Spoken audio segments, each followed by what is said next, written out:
borbács célja egyben az is, hogy valamit átadjunk az egerszalóki érzésből, hangulatból.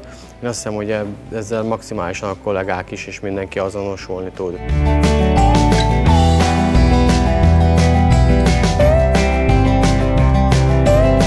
Szerintem példaértékű, ahogy a konyha és a szerviz együtt dolgozik, kiemelve Miklóst, az üzletvezetőt, akivel fél év után szinte félszavakból megértjük egymást. Folyamatosan erősödünk, és mostanra egy nagyon jó hangulatú, vidám, ütőképes kis csapat állt össze.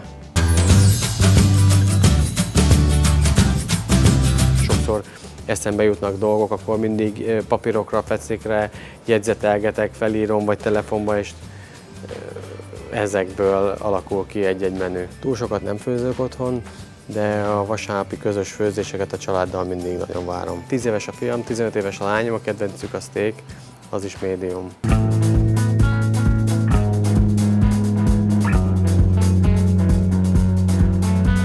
Szeretem egy-egy ételbe a gegeket is, tehát ami egy-egy meglepő dolgot, tehát ami megmarad a vendégbe, illetve az ételnek, meg az alapanyagnak az eredeti ízét megtartani. Tehát használunk sok fűszert, de mégis azért az alapanyag, a fő alapanyag, az étel fő alapanyagnak az ízét nem elnyomva, hanem inkább kiemelve, úgy harmóniába hozva a tányért. Új rendelés, egy szarvas, egy kacsa, egy sonka, kolbász, sajt vastag nélkül, előre, utána pedig egy bárány, egy tanyasi és 2 darab 220-as médium. Igen.